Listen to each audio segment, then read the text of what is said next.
pensamiento que dice así: yo espero mucho del tiempo, yo espero mucho del tiempo. Su inmenso vientre contiene más esperanzas que sucesos pasados. Ese pensamiento de Simón Bolívar pudiera resumirse en eso, ¿no? En la frase inicial: yo espero mucho del tiempo. Yo creo que, aunque nunca, jamás perdí ni perderé mi amor y mis raíces y mi presencia física en este pueblo que está aquí, Sabaneta, el recuerdo así más lejano que yo tengo de mi padre, un hombre muy joven, llegaba en una bicicleta, y además venía rápido, y cuando iba llegando a la casa sacaba una pierna por encima y se venía en una sola. ¡Ay! Llega. Y yo lo veía, pero bueno, frenaba ahí, y ponía la bicicleta. Mi padre ha sido un hombre muy enérgico toda la vida. Yo lo veía, lo admiraba y lo admiro muchísimo. Mi padre es afrodescendiente, es negro. Mi madre, catira, pelo amarillo, llanera, de naciencia y crianza, como se dice.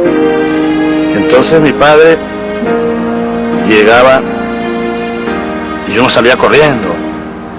Papá, ¿qué me trajiste? Bueno, y recuerdo el abrazo, y nos agarraba, y a mí me agarraba y me lanzaba arriba, y me agarraba duro. Un hombre fuerte, mi padre. Decía que tenía tres mamás.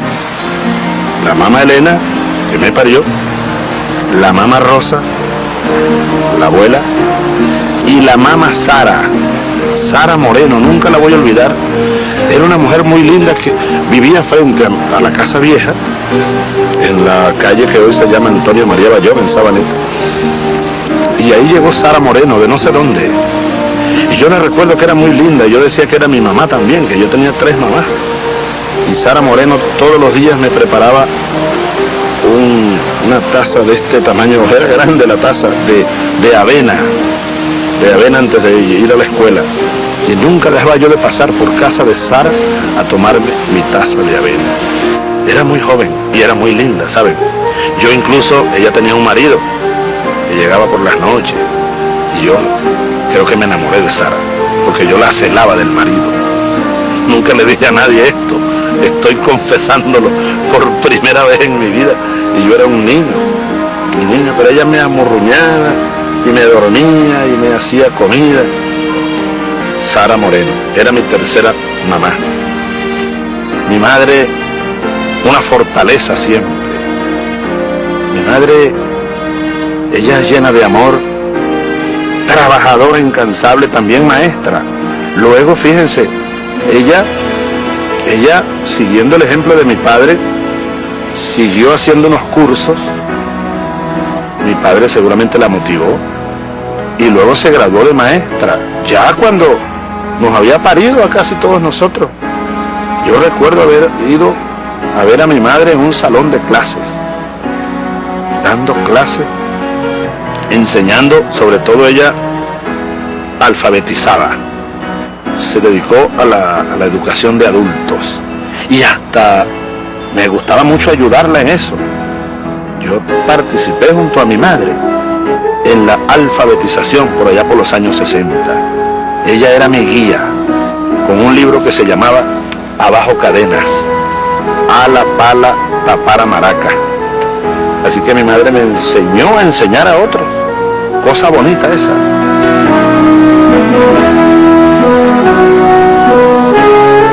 Hugo de los Reyes Chávez era maestro de escuela primaria, y lo recuerdo además muy exigente. En alguna ocasión mi padre compró una enciclopedia autodidáctica Quillet, creo que francesa. Yo me zambullí en esa maravilla que era aquella enciclopedia. Por ahí quedan todavía algunos libros, ¿saben? Eran 4 tomos. Y yo leía, y leía, y leía. Recuerdo haber leído cosas de historia universal, de geometría, de ortografía, y además muy buena porque era autodidáctica. Bueno, ellos no estaban acostumbrados a tener unos libros grandes que tenían tantas cosas. Entonces él se metió de lleno en esa enciclopedia. Y ahí aparecía todo un capítulo de lo que es la cultura y un curso de pintar. Cómo dibujar primero, cómo comenzar, el pintor se coloca, no tengo un lápiz a la mano, pero con un lápiz uno mide la proporción, o con el dedo. Aquella muchacha que está allá, por ejemplo, uno puede medirla con este dedo así, ¿ves? Ahí está. Y si te voy a pintar a ti, entonces ya uno tiene que buscar la proporción, plasmarla en el lienzo. Yo recuerdo haber hecho de una mata, de unas ramas de guayaba, un caballete, porque en la enciclopedia aparecía un caballete. Y bueno, a mí no se me ocurrió más nada sino cortar una rama de un guayabo y hacer un caballete. Bueno, pero les decía que me llegó ese sueño, ser pintor. Y recuerdo que lo tomé con bastante dedicación.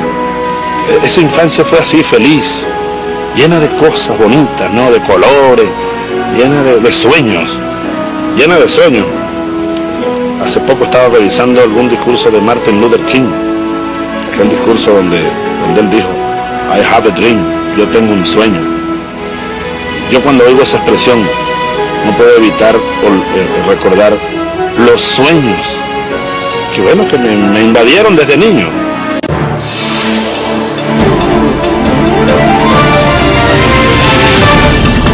Este ingreso de Venezuela al Mercosur, yo lo he dicho, nos ubica a nosotros, nos ubica en nuestra exacta dimensión geográfica. Somos el pecho de Sudamérica, no somos el patio trasero de los Estados Unidos.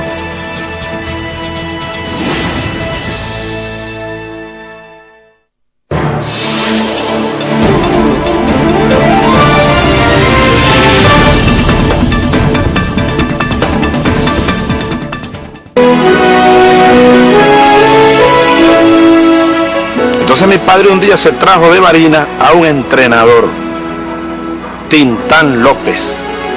Le decían todo el mundo Tintán, como aquel famoso actor mexicano de aquellos años, Tintán. Tintán López era un tremendo pelotero y lo trajeron de entrenador para que preparara al equipo del pueblo. Lo trajeron de la ciudad. Y resulta que Tintán López llegó a vivir a la casita donde nosotros vivíamos. Ya no era la casa vieja. La casa vieja se cayó en un invierno.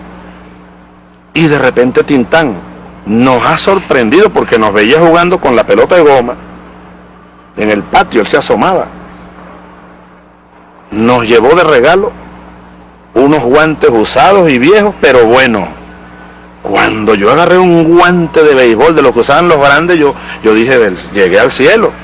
Y unos bates que estaban partidos, pero se le ponía un clavito, unos clavitos y un tape. Y entonces servían para jugar. Y unas pelotas que uno decía de Wilson, la pelota dura del béisbol, uno le decía la pelota de Wilson. Pero era la pelota dura, pues. El Wilson era la marca, pero todo el mundo le decía una pelota de Wilson. Y entonces Tintán empezó a enseñarnos a nosotros cómo se juega el béisbol. Nos dibujó allí el terreno, nos enseñaba cómo uno se tiene que colocar, cómo hay que pararse aquí con el codo aquí y este otro codo aquí para batear, cómo uno tiene que mirar al pitcher y esperar la recta por aquí, no irse con la bola alta ni con la baja, cómo concentrarse en el juego. Nos enseñó, pues. De ahí viene la pasión por el béisbol, una pasión infinita, muy, muy grande. Muy grande, sobre todo porque se convirtió en un sueño más. Después del sueño aquel que ya les conté de ser pintor, yo oía los Juegos de Magallanes casi todas las noches. Cuando anunciaban que mañana lanza el látigo Chávez, no, Pero para mí era locura, pues. Me lo imaginaba porque no veía la televisión, no había televisión, repito. Era mi ídolo, pues, el Látigo Chávez.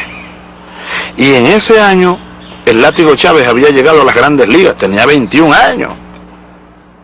Y lanzaba sacaba el brazo derecho como un látigo, y una recta y una curva, extraordinario aquel muchacho, pues. Ya había llegado a Grandes Ligas con los Gigantes de San Francisco. Bueno, el Látigo Chávez, pues, 1968, 1969. Un día de 1969, era domingo, un domingo de marzo. La abuela se fue al patio, me quedo solo, desayunando y oyendo música, Radio Barinas, música llanera por la mañana. De repente, última hora, noticias.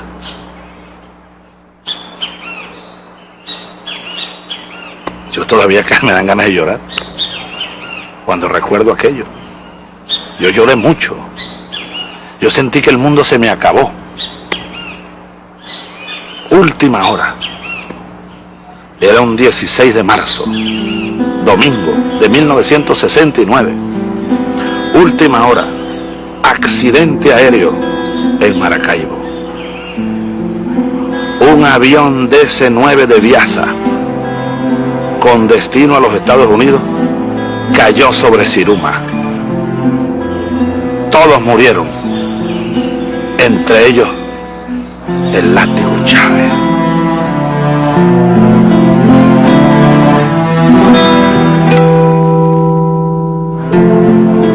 Bueno, yo me puse a dibujar, yo estudiaba pintura y ya estaba aprendiendo a pintar rostros, y yo pinté la cara del Látigo Chávez y lo pegué ahí al lado de mi cama, la camita. Inventé una oración que me nació, y yo todas las noches rezaba, y al final del Padre Nuestro, que estás en los cielos, yo decía: Diosito Santo, ayúdame, Látigo Chávez, donde estés, te juro que yo voy a ser como tú. Y aquello se convirtió para mí en un motor inmenso que me movió.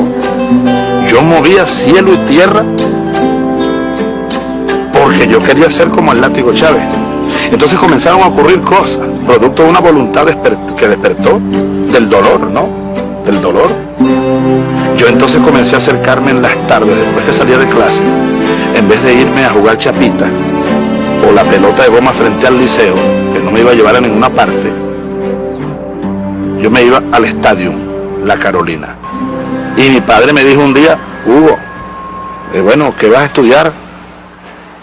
¿Qué carrera universitaria tienes que...? Yo le dije: bueno, me gusta ingeniería, papá. Bueno, vamos a hablar allá en Mérida. Entonces yo voy a ir a Mérida, porque mi padre y mi madre siempre la educación, ¿no? El ejemplo, cosa que nunca olvidaré. Vamos a ir a Mérida porque vamos a buscarte cupo allá. Vamos a hablar con Ángel Chávez, un tío nuestro, que profesor de la ULA. Yo por dentro: Mérida no juegan béisbol, allá eso será fútbol. No, Dios mío, yo para Mérida no voy. ¿Y sabe lo que hice? Un día llegó, nunca se me olvida, un oficial al liceo a dar una conferencia, la escuela militar. Nos llevaron a todos obligados. Yo no quería, porque incluso uno veía a los militares así desde lejos. Bueno, en resumen, el 8 de agosto de 1971 entro a la escuela militar, ya entonces academia militar, en un grupo de 375 muchachos, incluyendo unos extranjeros, un grupo de panameños, compañeros, dominicanos también, un grupo de muchachos. Pero lo mío era jugar béisbol, yo estaba pendiente de cuándo comenzamos a jugar béisbol. Y comenzamos al poco tiempo a jugar béisbol. Y nuestro manager era José Antonio Casanova, una leyenda. Una leyenda. Fue manager del Caracas durante muchos años. Bueno, shortstop de Grandes Ligas, de los campeones mundiales del 41. Y el entrenador de picheo y bateo era Benítez Redondo, Héctor Benítez Redondo, un zurdo, también de Grandes Ligas, otra estrella más de los años 40, claro, de los 50. Eran nuestros entrenadores. Yo dije, ya está, esta es la mía, pues. Cuando estos hombres me conozcan bien, yo por ahí busco el camino. Pasé contacto con los profesionales y todo esto, pues. Yo lo veía facilito, ¿no? Ah, pero entonces me conseguí uniformado, un fusil, un polígono, el orden cerrado, las marchas, los trotes mañaneros, el estudio de la ciencia militar, de las ciencias generales también. Pero en fin, me gustó, chico. Me gustó el patio, me gustó Bolívar, que estaba allá al fondo. Y el pensamiento grande allá, el que abandona todo por ser útil a su país, no pierde nada y gana todo cuanto le consagra. Me sentí como pez en el agua, como que descubrí entonces la esencia, o parte de la esencia de la vida, mi vocación verdadera, y poco a poco, y así terminó esta reflexión, poco a poco se fue como transfigurando el sueño. Llegamos al 8 de noviembre y ese día dejamos de ser aspirantes a cadetes para transformarnos en cadetes. Por primera vez vestimos de azul, por primera vez los guantes blancos, y vino el general Osorio, nuestro director, y nos dio la daga de cadete, el arma pues. Y entonces permiso por 2 días, porque en esos 3 meses uno no podía salir, un poco para pagar una deuda que yo sentía que estaba teniendo o que estaba adquiriendo, para cancelarla. Algo así. Era el espíritu que me obligaba. Yo me fui caminando desde el Valle, Conejo Blanco.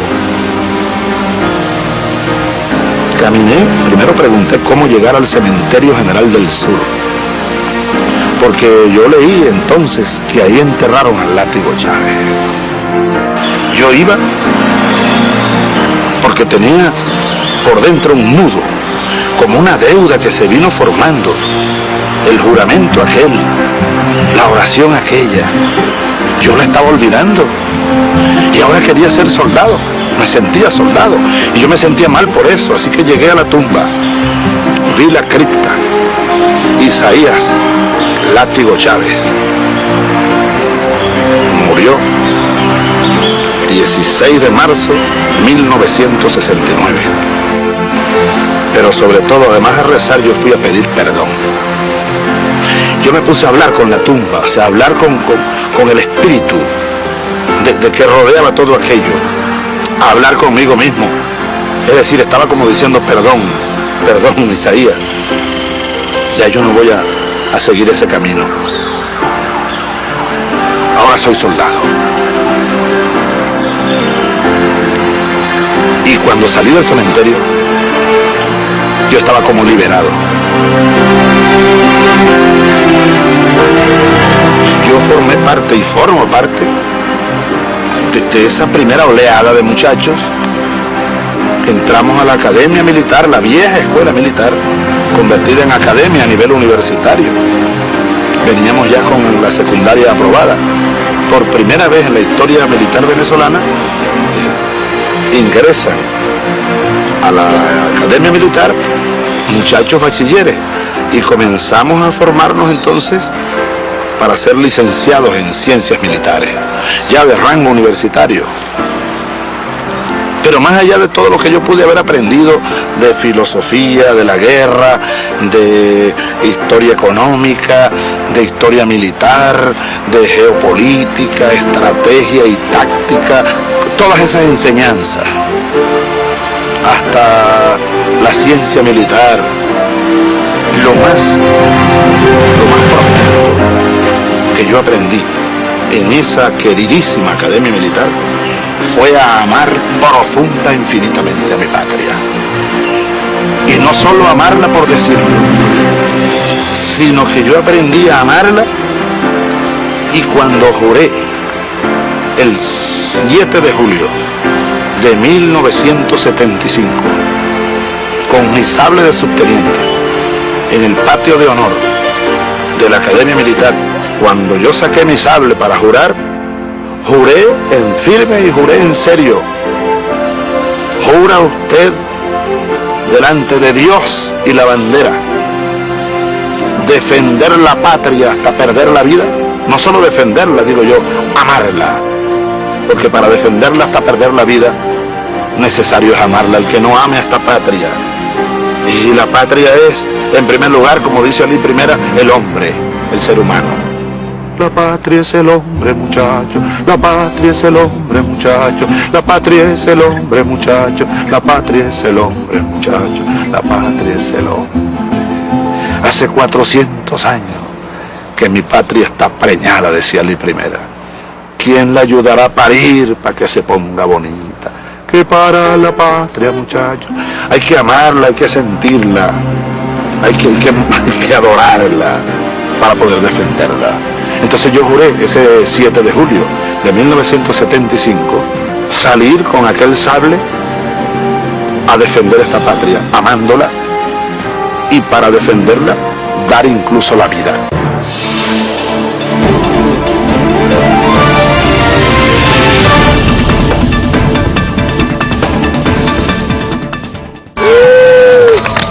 Mira, chama, bájate de ahí que me vas a doblar el lomo. Esta me está doblando el lomo. Ya yo con mi mango, yo aquí con mi mango, esos mangos estaban bajitos. El manguito de allá no cargaba todavía, ya carga el manguito allá. Ese cuando yo era mayor, ¿tú eres qué, capitán? ¿Sabes? Tienes cara de capitán. Al pueblo, lo que es del pueblo.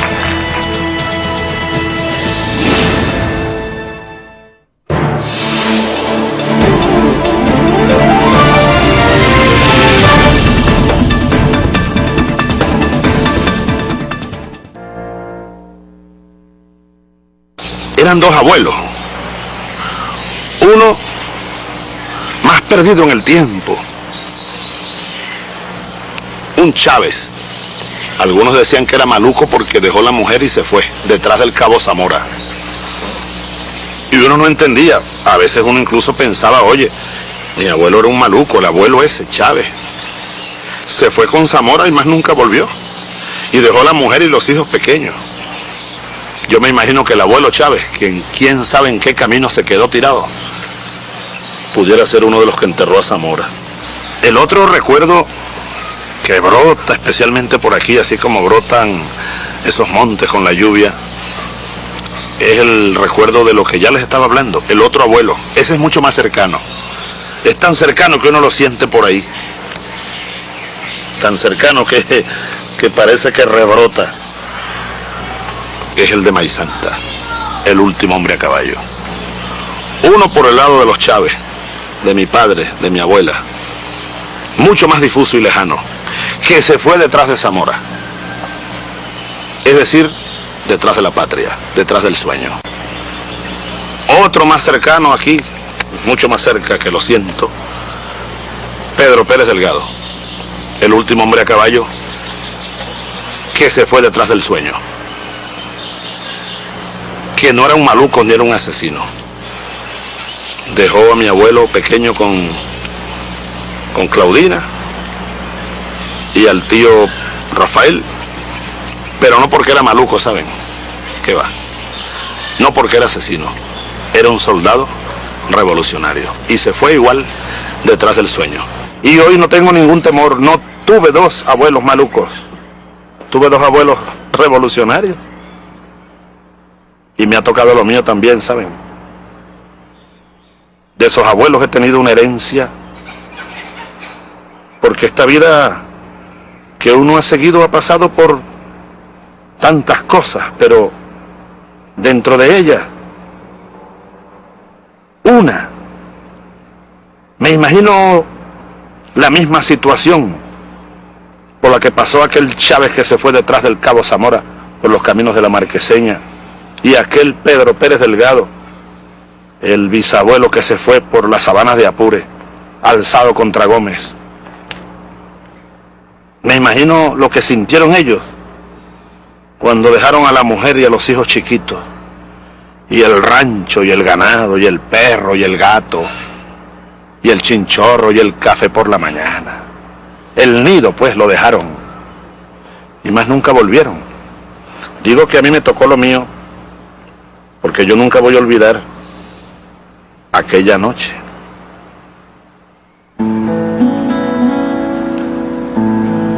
Era febrero, como estos días casi. Había cielos claros, el verano había llegado. Y era 1992.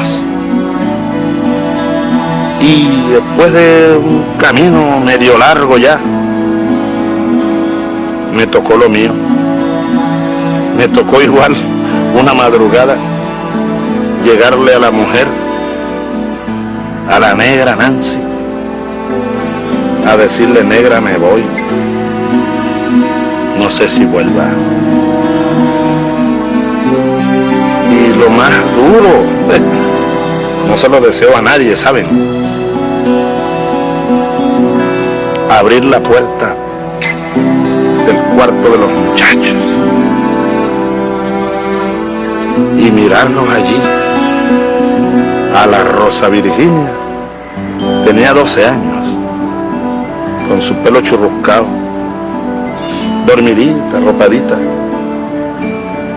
Y a la María Gabriela con su pelo de india. Y su cara de india es india. Tenía 9, arropadita, con un ventilador que daba vuelta. Y allá en la esquina de allá, Huguito, el catire gordo, soñando estaban seguros. Huguito tenía 7 años. Despedirse de los hijos, darles un beso y con cuidado para que no despertaran, darles la bendición a la una, a la otra y al otro. Y adiós. No sé si vuelva. Me tocó lo mío también. Los dejé chiquitos.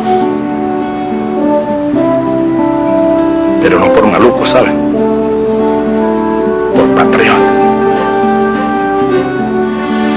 Detrás de la misma bandera de aquel Bolívar, de aquel Zamora, de aquel Chávez y de aquel Maizán. Me tocó lo mío también.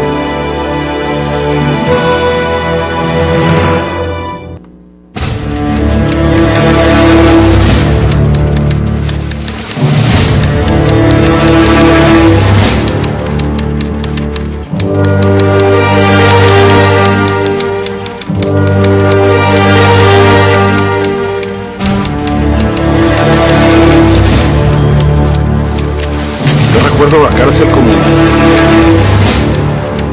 una escuela, ¿no?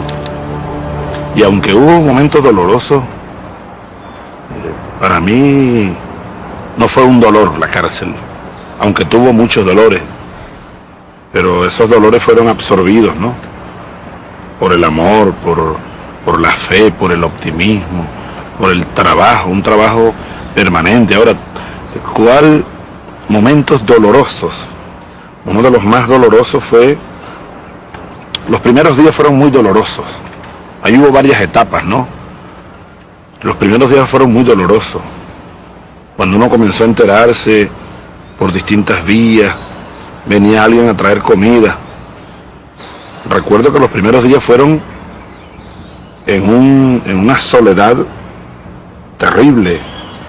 Una celda en un sótano muy fría porque tenía aire acondicionado todo el día y uno no sabía qué hora era. Más o menos uno calculaba por la comida, la hora en que llegaba la comida, pero no había reloj, no había tiempo, no había espacio, ¿no? Bueno, y yo me sentía como muerto los primeros días, las primeras horas. Era como un sepulcro aquello. Bueno, entonces esos días fueron muy dolorosos. Bueno, la ausencia de los hijos, los viejos, la mujer, la soledad, era como una muerte, ¿verdad? Yo me sentía como muerto. pero uno fue como resucitando poco a poco. Recuerdo que llegó un sacerdote como al segundo o tercer día con su sotana blanca. Era el sacerdote de ahí de la prisión militar esa. Y entonces él había una cámara filmando allí. Él sabía, así que muy hábilmente se puso de espaldas y me dijo algunas cosas muy suavecito, muy suavecito. Entre otras cosas me hizo saber que allá afuera había una ola de amor, un fuego divino, me dijo. Ese sacerdote murió ya, era el padre Torres. Nunca lo voy a olvidar. Porque él me dijo, allá afuera hay un fuego divino, comandante. Hay un fuego divino, hay un amor que se desató muy grande. Y entonces me recitó de la Biblia lo siguiente. Y me lo dejó anotado incluso, en un papelito dobladito que me entregó. Maquina el impío contra el justo. Tensa su arco. Apunta la flecha. El arco se le partirá y la flecha se le clavará en su propio corazón. Nunca me sentí preso, en verdad.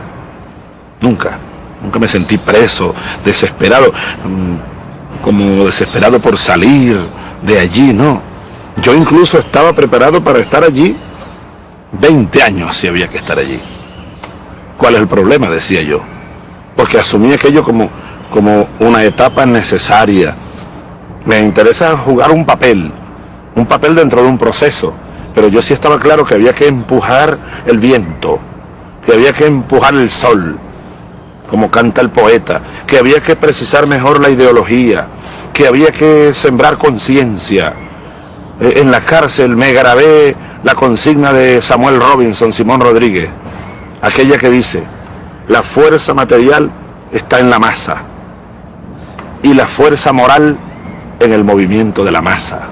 Y a mí se me ocurrió agregarle una tercera consigna: y la fuerza transformadora está en la masa consciente en movimiento acelerado.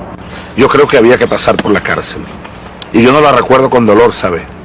Yo la recuerdo más bien a esa cárcel como un sitio donde Dios nos permitió, y a mí en lo personal, me permitió acerar el alma, fortalecer la conciencia, el espíritu, fortalecer la ideología bolivariana a través del estudio, la discusión, entrar en contacto con múltiples corrientes políticas, sociales del país. Así que cuando pasaron 2 años y 2 meses y unos días y yo salí de aquella cárcel, recuerdo que miré el sol allí en los monolitos, en el Fuerte Tiuna, en los próceres. Yo salí potenciado en todos los sentidos. Vencí los dolores, vencí los sinsabores, y hoy lo que hago es más bien darle gracias a Dios por haberme permitido pasar en este camino un poco más de 2 años en una cárcel que fue una escuela, porque fue una cárcel de conciencia, de dignidad.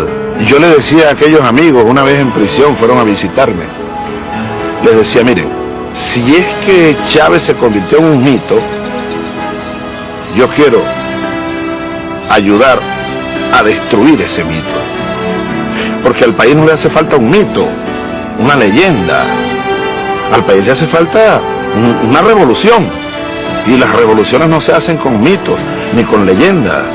Hace poco me llegó como la lluvia, porque así llegan los sueños, como la lluvia. Así me llegó el de ser pintor de aquel libro, así me llegó el sueño de ser el látigo Chávez, me llegó de ráfaga un domingo, nunca lo voy a olvidar. Y luego me llegó el de ser soldado también, como la lluvia. Y ahora me llegó un sueño, y me llegó por allá en la esquina de un pueblo, hace poco. Íbamos, después de un acto donde había mucha gente. Yo quería descansar por allá a la orilla del mar, Eran margaritas exactamente.